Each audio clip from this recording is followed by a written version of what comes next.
Olá! Hoje o tema é o tigre, o arquétipo do tigre aqui nesse vídeo.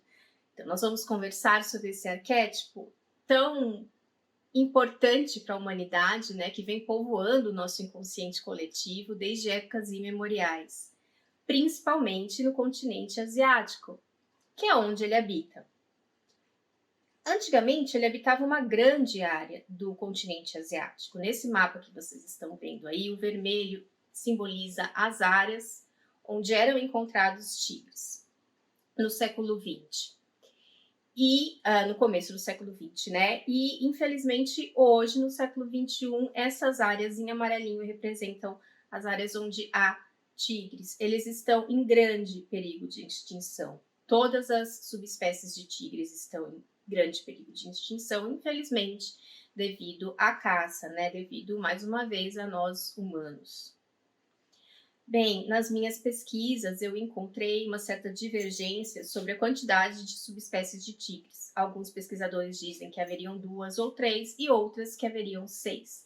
Porém, é mais comum nós encontrarmos que haveria 6 subespécies de tigres. Entre as mais famosas dessas subespécies está, por exemplo, o tigre siberiano, que é o maior felino da Terra. Aliás, os tigres estão entre os maiores felinos da Terra e o siberiano é o maior deles.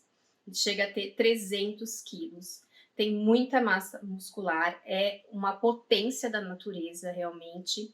Ele habita, como o próprio nome diz, regiões muito frias, da Sibéria, da Rússia. Ele tem uma pelagem muito grossa para se proteger desse frio e, hoje em dia, infelizmente, estima-se que exista talvez cerca de 500 desses tigres somente na natureza. Há também o tigre de Bengala, que é a subespécie mais numerosa de tigres hoje na natureza, embora também esteja em grande perigo de extinção. Esse animal habita países como Mianmar, Nepal, Índia, Butão. Ele é o segundo maior tigre, né? Ou seja, o segundo maior felino do mundo. Os machos podem atingir, por exemplo, cerca de 230 quilos. E existem variedades muito belas do tigre de Bengala, por exemplo, a variedade branca e também a variedade dourada. A menor subespécie de tigre é o tigre da Sumatra, que, como o próprio nome diz, habita a ilha de Sumatra, na Indonésia, que é uma região bastante quente e úmida. Ele se caracteriza por ter listas mais grossas e mais escuras.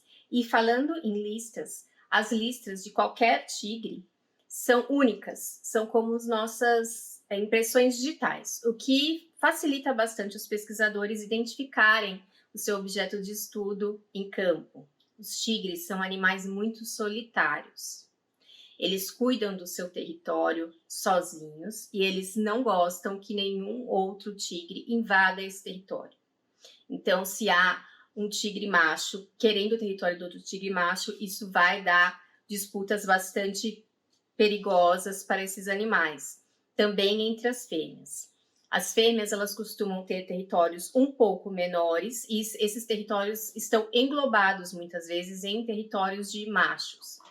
Este macho, ele vai permitir, então, que algumas fêmeas tenham territórios dentro dessa área que ele considera dele, para que na época de reprodução ele possa, então, ter a maior quantidade de descendentes. As fêmeas também vão brigar por esse território e podem também ser expulsas umas pelas outras, ou seja, é um animal realmente que leva bastante a sério essa questão territorial, principalmente não só pela reprodução, para garantir que os seus genes sejam bem-sucedidos, sejam repassados, mas também por causa da alimentação.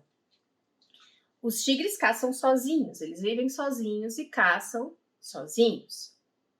Isso porque as presas que eles caçam, para o tamanho que eles têm, que é um tamanho bem impressionante, é bem tranquilo para eles poderem caçar essas presas sozinhos. E também porque eles caçam em ambientes de florestas densas. Essas áreas na Ásia são áreas que têm bastante cobertura florestal. Então, ele consegue ficar escondido de tocaia, bem próximo de uma presa, até o momento que ele vai atacar essa presa. Mais ou menos como para quem tem gato, o seu gato fica escondido atrás da porta para pegar o seu pé quando você passa, não fica? É exatamente a mesma coisa. É diferente do leão, por exemplo, porque o leão na savana, a savana é um ambiente muito aberto. Os animais que o leão caça são animais que geralmente andam em bando, em manada. Então, esse animal dessa manada vai ver esse leão lá longe. Então, é mais interessante para o leão se unir e conseguir uma estratégia de caçar em bando. Já o tigre, ele não precisa disso. E aí, nós vamos conversar então sobre a primeira metáfora que a gente pode relacionar ao comportamento do tigre, é esse comportamento solitário. Apesar de nós humanos sermos animais sociais, precisarmos uns dos outros, precisarmos estar em contato, tem épocas da nossa vida que a gente precisa caminhar um pouco sozinho para que a gente se conheça melhor. Então, essa caminhada solitária do tigre, esse buscar por alimento sozinho, esse cuidar de uma área sozinho, a gente pode comparar com momentos da nossa vida que a gente precisa de profundo autoconhecimento, que a gente precisa fazer um mergulho interno. Saber quem nós somos. Saber o que tem aqui dentro. O que tem dentro desse território aqui que eu tomo conta e que outras pessoas podem invadir ou não, dependendo da minha postura.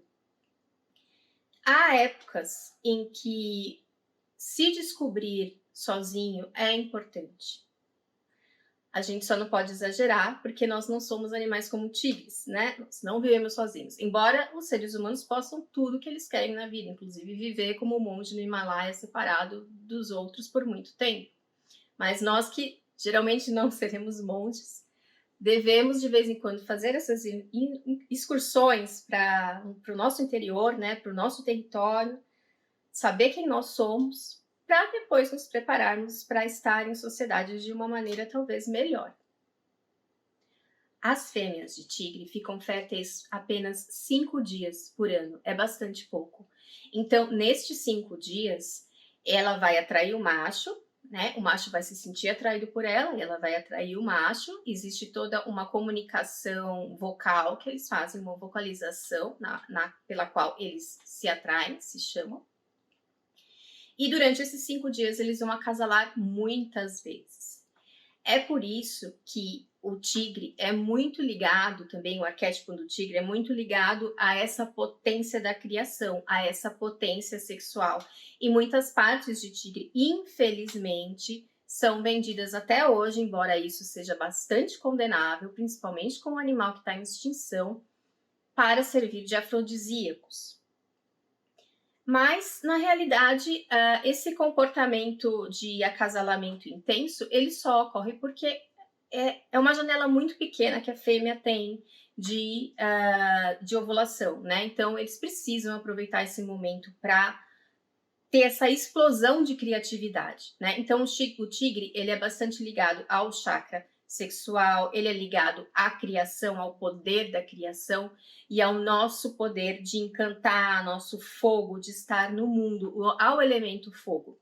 Embora, como nós vamos ver, na cultura chinesa, ele é associado quase a todos os elementos, mas tem essa característica, assim, de também estar muito ligado ao elemento fogo, principalmente a mãe tigre.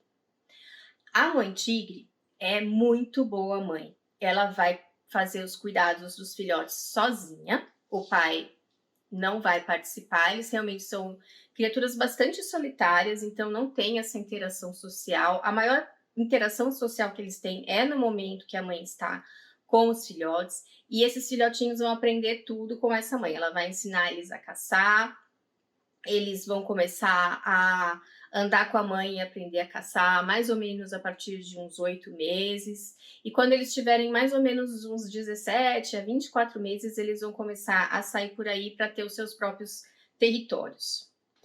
Então, o tigre, ele é aquela figura que não só vai manter o seu território, aquela figura da realeza mesmo, que vai reinar sobre aquele território, mas também é o arquétipo do conquistador, do caçador. O tigre, claro, é um excelente caçador E é exatamente bastante parecido com quem tem gato, porque, como eu falei para vocês, ele vai preferir a técnica da tocaia. E assim também como o seu gato, ele é muito silencioso, as patas dele são feitas para não fazer barulho, os movimentos dele são perfeitos. E sim, um bicho desse tamanho gigantesco fica escondidinho atrás de uma árvore, atrás de uma grama e você não vai ver. E ele vai conseguir fazer aquela caça de uma maneira bastante magistral na natureza. Embora, se ele precisar perseguir a presa, ele persegue a presa em até 60 km por hora. Então, o bicho não tá para brincadeira, não. Ele pode fazer uma ou duas caças por semana, né? Se ele caçar animais bastante grandes, né? Como javalis, por exemplo, cervos. Então, ele caça, ele se alimenta e depois ele pega as partes que ele não vai comer naquele dia e ele esconde para que nenhum animal outro venha comer. Ele coloca um monte de folha por cima, ele faz lá um esconderijozinho e de vez em quando ele vai lá, volta e come o restante. Além de ser muito forte, muito ágil, ele tem garras muito poderosas, né? São retráteis também, o que faz com que essas garras estejam sempre afiadas, porque elas ficam escondidas ali na pata, né? Ela só sai quando ele precisa usar.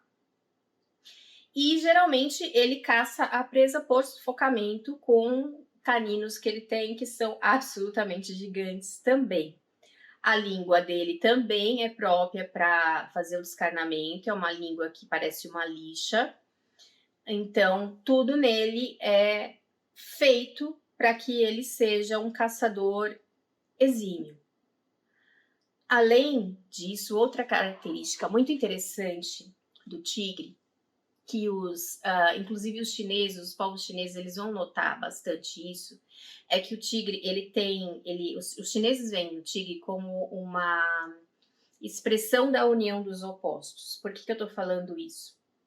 Porque, como eu disse, o tigre está bastante ligado ao elemento fogo, à criação, ao chakra sexual, ao chakra do plexo solar, mas ele também está muito ligado à água. Então, eles têm esses dois pares de opostos dentro dele, fogo e água. Ele tem um masculino muito forte. Quando a gente pensa no tigre, a gente pensa primeiro nessa questão yang, masculina, solar, que ele tem, né? Essa questão do fogo.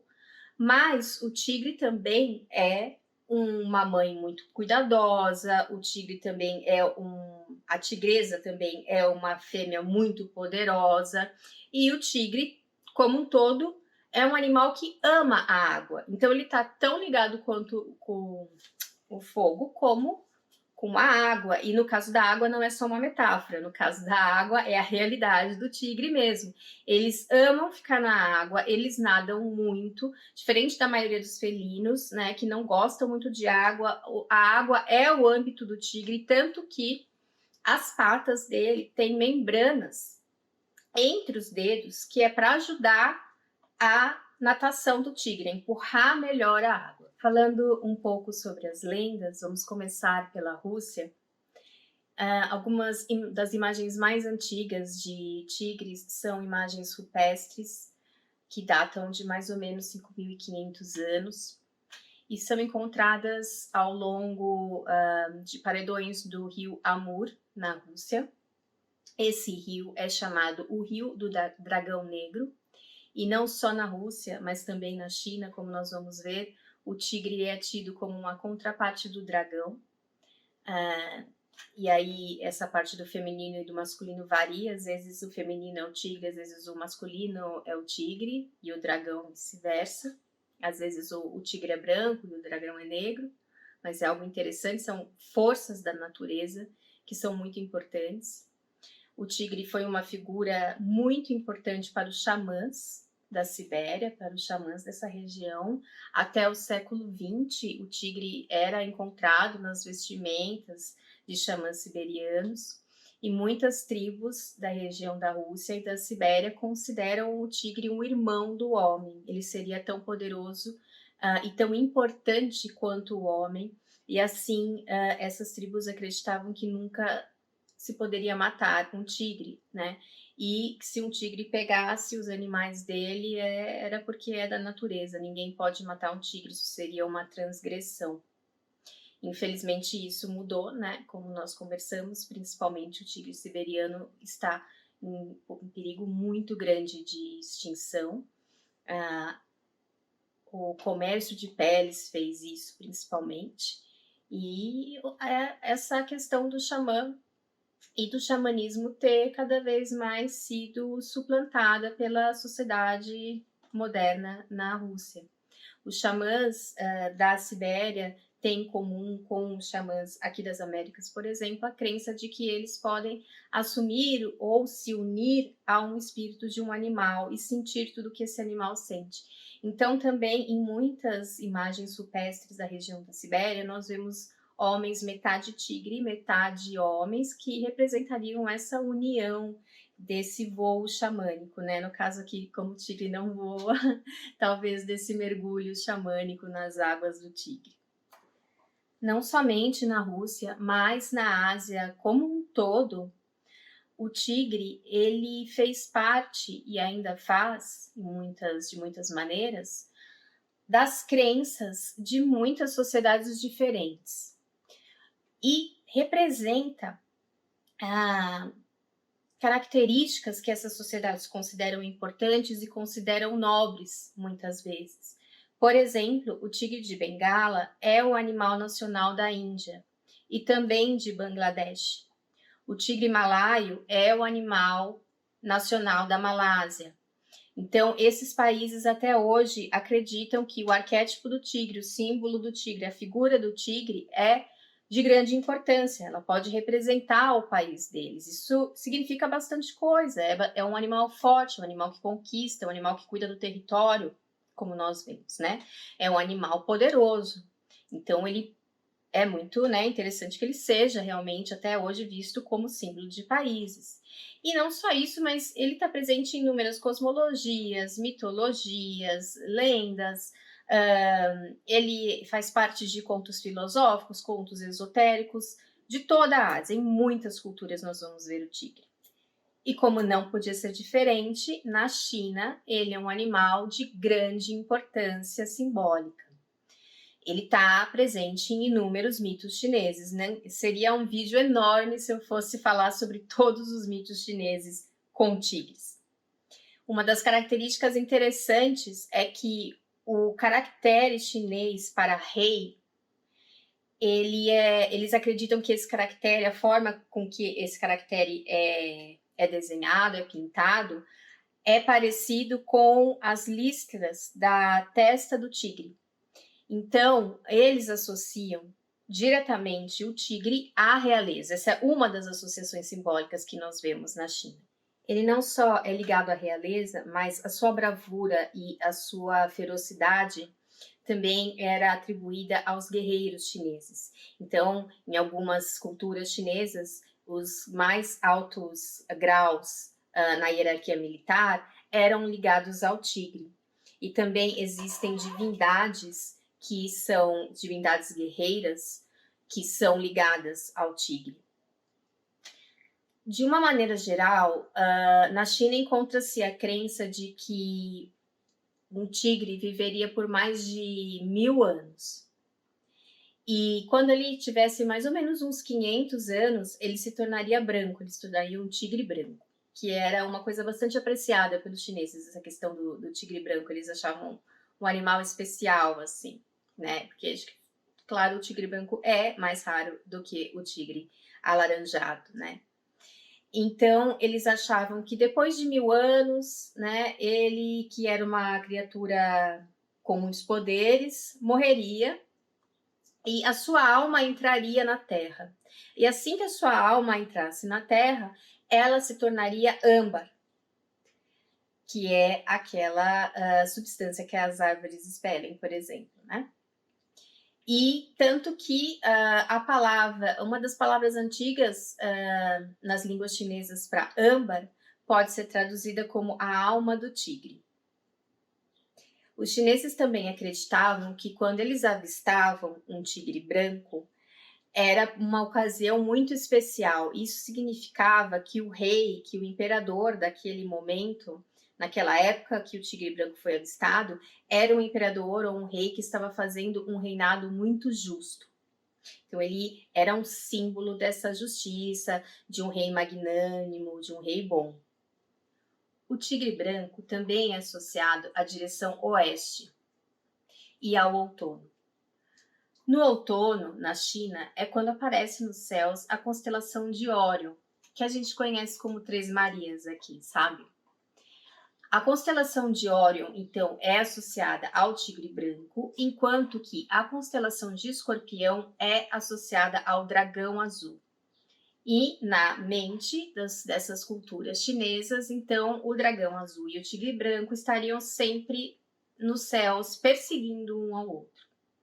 O dragão e o tigre são forças poderosas que, para os chineses, moldaram toda a terra. O espírito do tigre e o espírito do dragão moldaram as águas, as montanhas, as florestas. E no segundo milênio antes de Cristo, quando nasce o Feng Shui, que a gente conhece hoje, né, de uma forma bastante diferente, mas que nasce já, né, na antiguidade, Feng Shui significa literalmente vento tigre e água dragão. E os locais mais propícios na natureza, onde o Qi, a energia vital, estaria mais forte, mais propícia à habitação humana, seriam locais onde a energia do tigre e do dragão convergiam. A energia de criação, a energia sexual, a energia dessa explosão do tigre e do dragão, que são figuras incontroláveis, são arquétipos que demonstram um poder muito grande da natureza. Tanto o tigre quanto o dragão não são animaizinhos domesticáveis. Mesmo o tigre sendo um animal que existe, né, pode ser observado e que os humanos podem tirar isso do seu comportamento, mais para frente, quando eu fizer o vídeo do dragão, que é uma criatura mítica, nós vamos ver que o dragão também encarna essa falta de controle, esse poder, essa pulsão de criação. Então, essas duas forças para os chineses são forças muito poderosas que moldaram o mundo. Durante a dinastia Han, mais ou menos em 206 a.C. a 220 a.C., os caixões de pessoas importantes, como o imperador, por exemplo, tinham o dragão do lado esquerdo pintado, o tigre do lado direito e em cima imagens do céu e da lua para ter esta proteção celestial do tigre, do dragão e dos astros. O tigre era o tigre branco e esse tigre branco era ligado à feminilidade, ao vento, aos mistérios da noite, ao yin e ao receptivo. Embora, como eu falei para vocês, na figura do imperador era o tigre yang, o tigre masculino, que aparecia em negro, em dourado. Imagens de tigres eram colocadas, preferencialmente em jade, né, nesses enterramentos para proteger contra demônios e contra espíritos malignos que pudessem atrapalhar a viagem do morto para o outro mundo. Como eu falei para vocês, não somente havia o tigre branco, como também o tigre preto, mas haviam outros tigres. Na mentalidade dessas culturas chinesas, poderiam haver até 5 tigres. E aí eu vou ler para vocês para não confundir. Então, haveria, por exemplo, o tigre preto, que governaria o elemento água e estaria ligado ao inverno. O tigre azul, que governaria o elemento terra e estaria ligado à primavera. O tigre vermelho, do elemento fogo, e reinava durante o verão. O tigre branco, que nós já falamos, estava ligado ao outono e também estava ligado ao elemento metal. E o tigre amarelo, que estaria ligado ao sol e reinaria sobre todos esses outros tigres. O tigre também estava ligado a outros animais sagrados na Índia, quer dizer, na China, não cheguei na Índia ainda, na China, além do dragão, que são a fênix e a tartaruga. Estes animais também são muito importantes na mentalidade da cultura chinesa e representam inteligência, sabedoria e os poderes e os mistérios do cosmos. O tigre também aparece no zodíaco chinês. O zodíaco chinês nada mais é do que uma divisão temporal do cosmos e do tempo em 12. Então, nós temos 12 animais que regem essa passagem do tempo e que protegem o cosmos, que estão ligados ao funcionamento de todo o cosmos. E uma dessas figuras é o tigre. Então, a gente vê que na China, realmente o tigre tem um poder simbólico muito grande, muito importante. E agora sim, eu cheguei na Índia. Na Índia, assim como na China, a figura do tigre é bastante importante como arquétipo, como símbolo de fertilidade, de proteção. É dito também que o tigre protege contra demônios, contra espíritos malignos, ele protege as crianças contra esses espíritos e também faz com que as crianças não tenham pesadelos. Ele é o animal de Durga, da deusa Durga, que é uma deusa muito poderosa que veio para destruir o mal. Ela cavalga em um tigre. Em uma região que é chamada Nagaland, os tigres são considerados irmãos dos homens, né? Interessante isso porque é bem parecido com o que eu falei da Rússia, né? Então, os tigres e os homens estariam em pé de igualdade, foram criados juntos pela mesma mãe e teriam saído os dois, o primeiro homem e o primeiro tigre, de uma toca de um tatu. O tigre também está ligado à divindade Krishna. Nas festividades do seu aniversário, do seu nascimento, as crianças fazem uma espécie de dança do tigre em sua honra. E o tigre aparece na Índia não somente nas culturas hindus, mas também dentre os povos muçulmanos. Ele é bastante importante e acredita-se que o tigre protegeria também contra demônios, protegeria contra espíritos malignos e até mesmo de ataques de outros tigres. Na arte hindu, nós vemos uma grande quantidade de tigres, né? E geralmente esses tigres são ligados a divindades, como eu falei para vocês, mas também em muitas histórias, porque o povo hindu, né? Os povos hindus são muito ricos em histórias, em mitos, em contos. E em muitos desses contos de príncipes e de princesas, os tigres são associados às princesas, eles carregam as princesas pelos céus, eles têm asas. E eu não sei se isso lembra vocês alguma coisa, mas lá no Aladdin, que é uma cidade mítica que eles criaram lá, a Disney, né, Agrabah, que não sabe que se é na Índia, se é lá perto, se é no Nepal, se é muçulmano, se não é. Tem a princesa Jasmine, que tem um tigre de estimação, é daí que vem o pet da princesa Jasmine. E também nós podemos citar a divindade Wakhoba, espero ter falado certo, Wakhoba, que é uma divindade bastante antiga em algumas regiões da Índia. Ela é representada às vezes como um leopardo e às vezes como um tigre. E ele é o protetor das florestas. E em muitas cidades de algumas regiões da Índia, nós vemos ainda estas imagens de tigres ou de leopardos sendo adorados pelas pessoas, pedindo proteção, pedindo para que a floresta seja boa para com as pessoas, para que os animais da floresta não ataquem as pessoas, para que eles tenham um bom relacionamento. E por fim, porque senão esse vídeo não acaba, porque o tigre é uma coisa assim que tem muitos mitos para falar mesmo. Vamos falar da Coreia, porque a Coreia é conhecida como o país dos tigres, ou o país onde as pessoas domaram o tigre. Era uma região realmente que tinha bastante tigre. Então, essa imagem está presente na mitologia da Coreia, e em imagens da realeza da Coreia também. E está presente também no mito fundador da Coreia. É dito que um tigre fez parte dessa criação da Terra, e que o centro da Terra, claro, era a Coreia, né? Porque assim como é comum, todas as civilizações sempre acham que o centro do mundo é onde eles surgiram. E o tigre também está envolvido em um mito que conta sobre a criação dos humanos na Coreia. Então, uma vez havia um tigre e um urso que queriam muito se tornar humanos e pediram para uma divindade. A divindade diz para eles: olha, vocês entram nessa caverna, vocês ficam dentro dessa caverna por 100 dias, comendo uma quantidade absurda de alho, tipo 20 cabeças de alho por dia, sem ver o sol e sem sair. Se vocês fizerem esse sacrifício, eu transformo vocês em humanos. O urso aguentou, porque, claro, é da natureza do urso hibernar. E o urso saiu e se tornou uma mulher. O tigre não aguentou, porque, claro, é da natureza do tigre explorar territórios, ser um ser solar. Ele não aguentou. Então, o tigre não virou humano. E aí ficou só uma mulher no mundo. E aí essa divindade se transformou em um homem, e aí eles sim procriaram e fizeram os primeiros homens. Bem, este foi o vídeo sobre o arquétipo do tigre. Espero que vocês tenham aproveitado as energias tão poderosas desse arquétipo.